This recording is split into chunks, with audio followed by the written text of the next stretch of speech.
All right, Shalom. This is Gamali Allah of Great Millstone, Atlanta. I want to give all praises to Yahweh Bashim Yahweh Shai, Bashim Rakakwadash. Double honors to the elders and apostles of Great Millstone.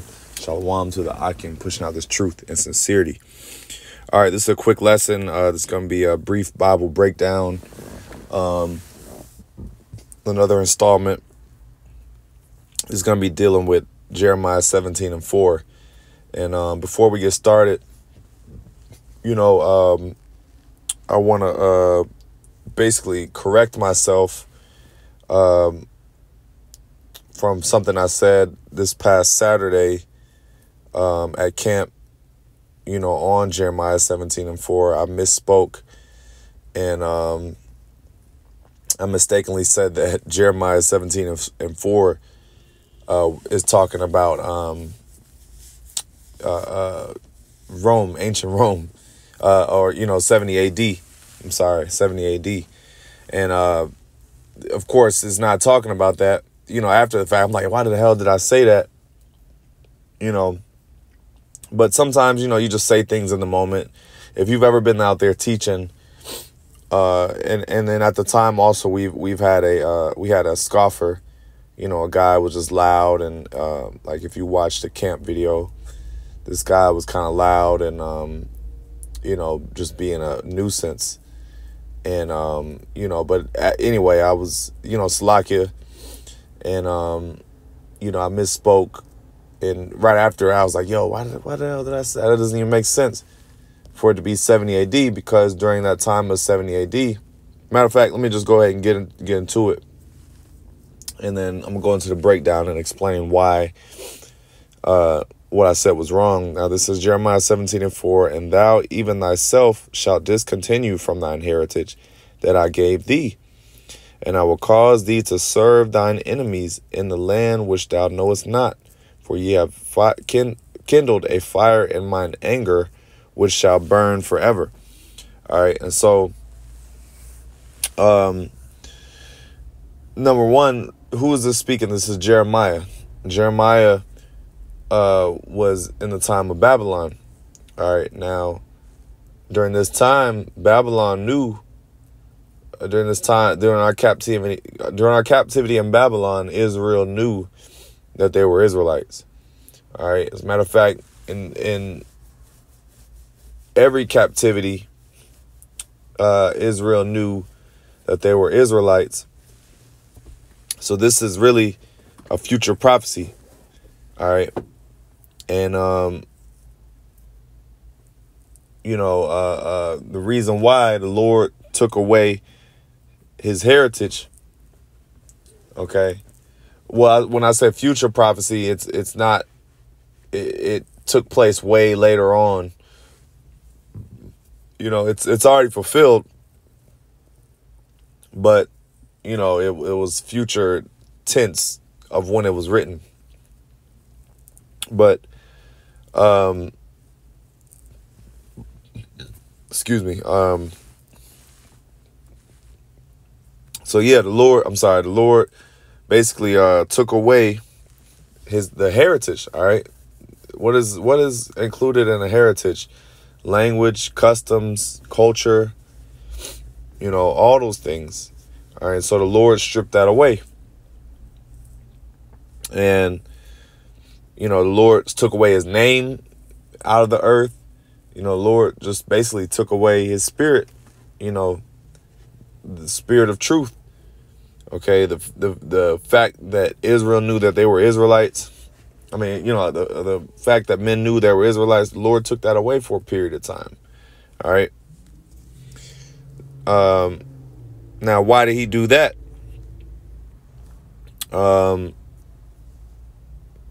We'll go to it. This is Deuteronomy 28 and 40. No. 63. It says, and of course, when you know about the if you've been following us long enough, then you should know about Deuteronomy 28 chapter. All right, which is dealing with, when you read 15 on down, it deals with the curses of Deuteronomy for Israel being disobedient. curses that were put on Israel. All right, so jumping down to verse 64.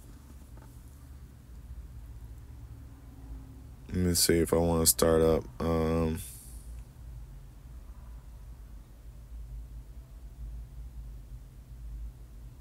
Okay. Yeah, I'll start at 63.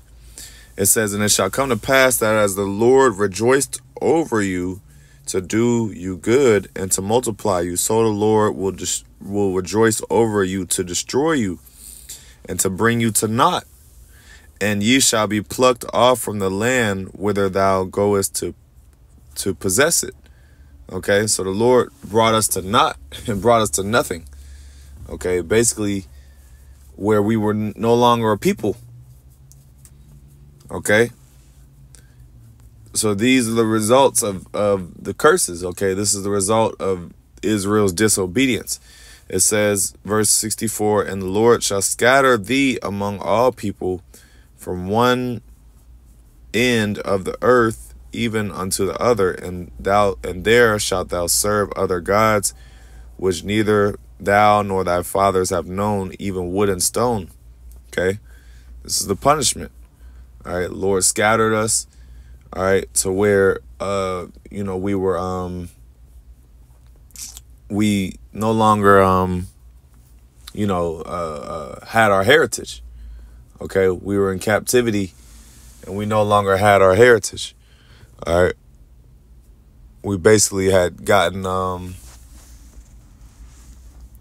broken up, and Israel was no longer, we no longer practiced our so really, honestly, yeah, you can say 70 AD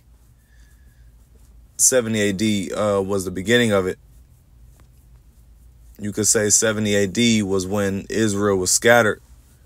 Okay. And, but it's not really it's really talking about these time, the time of, it's really talking about Israel the transatlantic slave trade. Okay. The transatlantic slave trade. All right. Because 70 AD was I was wrong, because 70 AD, Israel still knew that they were Israelites. Although they were scattered, it did cause them to scatter, from and be removed from our land under Titus and Vespasian. All right. Israel still knew who they were. Okay.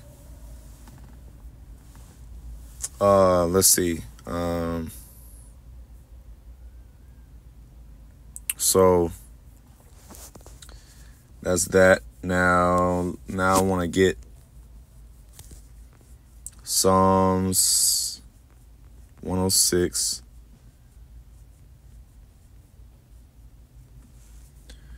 And 42, it says, "Their enemies." Okay. I'll start at 40. "Therefore was the wrath of the Lord kindled against his people, insomuch that he abhorred his own inheritance. And he gave them into the hand of the heathen, and they that hated them ruled over them. Their enemies also oppressed them, and they were brought into subjection under their hand." All right.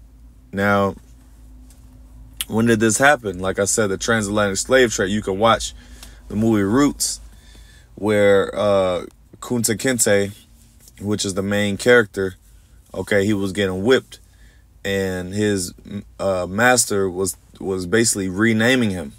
Your name is no longer Kunta Kinte. Your name is Toby. So that marked a significant change within Israel, because the understanding of who we were, and the understanding of who we were and our language, everything was stripped from us. All right, to where we basically, became through. As we read before, we basically became to naught. As we read in Deuteronomy, we came to naught. All right. So that was the point.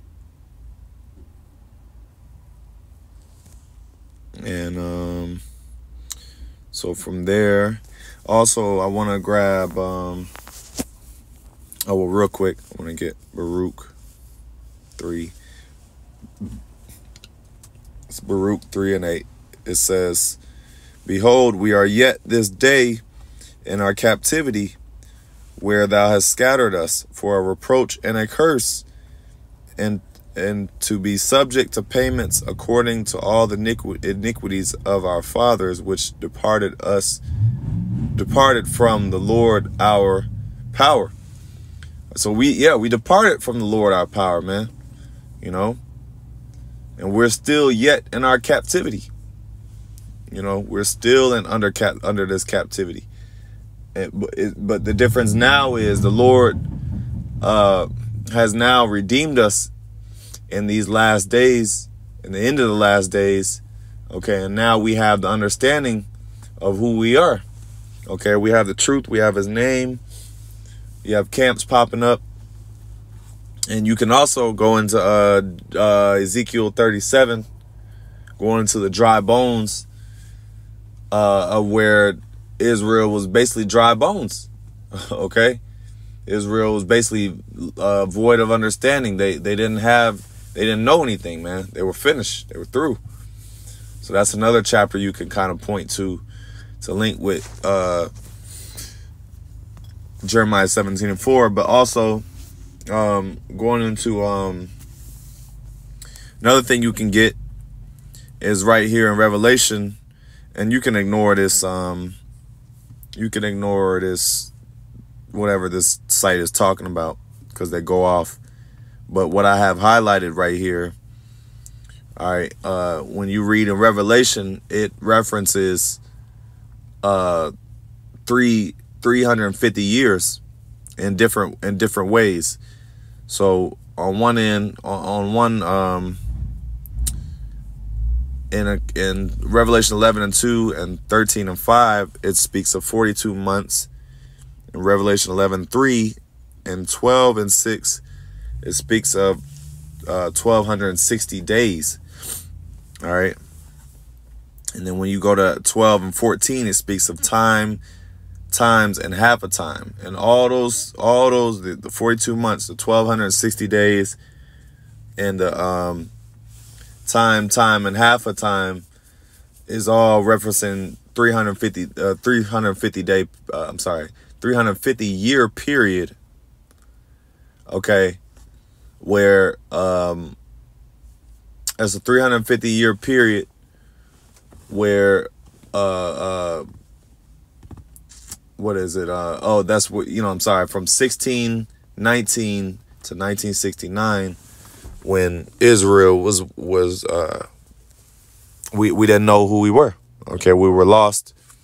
We were under slavery. We were under brutal chattel slavery, and we didn't have any understanding, and we didn't have the name of the Lord. We didn't know we were Israelites up until the time of 1969, when the truth flourished under the you could say the pioneers of